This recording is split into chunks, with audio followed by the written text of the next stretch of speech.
Hello learners. Previous lesson में हमने समझा था आइडेंटिफायर्स की पूरी कॉन्सेप्ट को।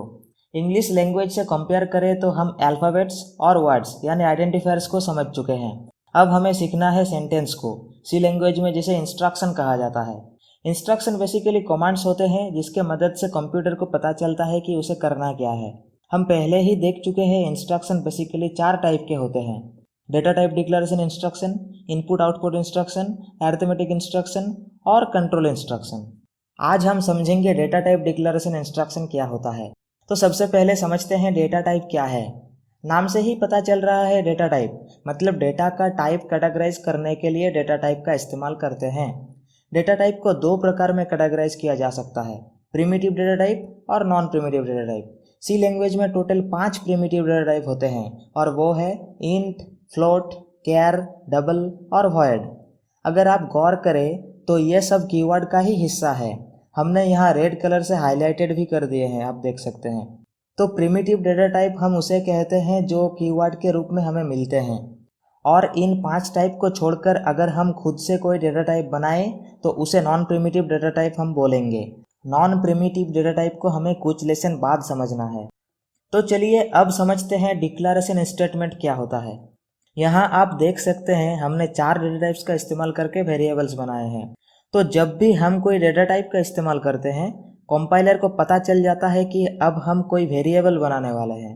एक लाइन में हम एक ही डेटा टाइप का इस्तेमाल कर सकते हैं और इसीलिए आप यहाँ देख सकते हैं हमने 4 डेटा टाइप का इस्तेमाल 4 अलग अलग लाइन में किए हैं। और एक बात, सी लैंग्वेज में प्रोग्राम बनाते वक्त जब हम लाइन चेंज करेंगे उससे पहले सेमीकोलन लगाना कंपलसरी है। इसीलिए आप यहाँ देख सकते हैं हमने हर एक लाइन के एंड में सेमीकोलन लगाया है।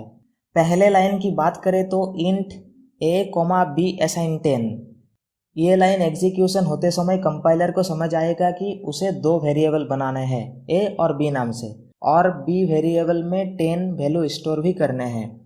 b के बाद जो सिंबल यूज किया गया है उसे असाइनमेंट ऑपरेटर कहते हैं, इक्वल टू नहीं। सी लैंग्वेज में इक्वल टू कुछ और होता है जो हम आने वाले लेसन्स में एक एक करके समझेंगे। असाइनमेंट ऑपरेटर को हम वेरिएबल में डेटा स्टोर करने के लिए करते हैं। तो ठीक इसी तरह सेकेंड, थर्ड और फोर्थ लाइन की एग्जीक्यूशन होने के बाद उन नामों से मेमोरी ब्लॉक्स बन जाएंगे। आप यहाँ देख सकते हैं बी वेरिएबल को छोड़कर बाकी वेरिएबल्स में कोई भी डेटा असाइन नहीं किए गए हैं। इस वजह से इन सारी वेरिएबल्स में अनप्रेडिक्टेबल वैल्यू स्टोर होंगे जिसे हम गार्बेज वैल्यू भी कहते हैं। यह ज़रूरी नहीं है कि डेटा टाइप डिक्लेयर करते वक्त ही हम उनमें वैल्यू असाइन करें, हम बाद में भी वैल्यू असाइन कर सकते हैं। जब हम वैल्यू असाइन कर देंगे तब वेरिएबल में गार्बेज वैल्यू एक्सचेंज होकर न्यू वैल्यू स्टोर हो जाएंगे। तो डॉस बेस्ड आर्किटेक्चर के हिसाब से एक int variable 2 bytes memory consume करता है। ठीक उसी तरह एक फ्लोट वेरिएबल 4 बाइट्स, कैर वेरिएबल 1 बाइट और double variable 8 bytes memory consume करता है। जब हमें इंटीजर मतलब नॉन फ्रैक्शनल डेटा को प्रोसेस करना है तब हम इंट डेटा टाइप का इस्तेमाल करेंगे।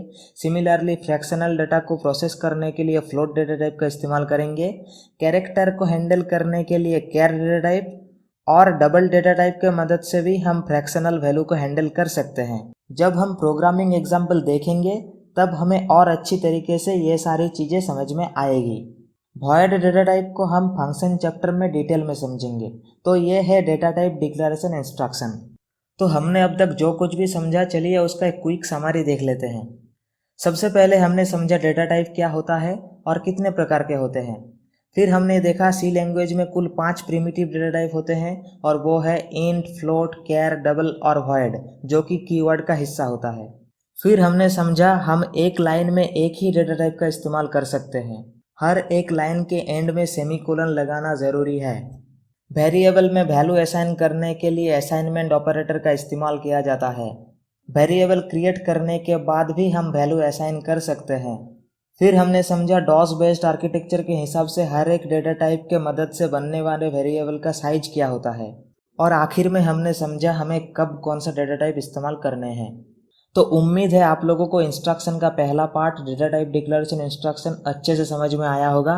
अगर आपको इस लेसन से रिलेटेड कोई भी क्वेरी है तो उसे कमेंट बॉक्स पर ज़रूर शेयर करें, हम उसे सॉल्व करने की कोशिश करेंगे। नेक्स्ट लेसन में हम इंस्ट्रक्शन की सेकंड पार्ट यानी इनपुट आउटपुट को समझेंगे। Thank you for giving us your valuable time.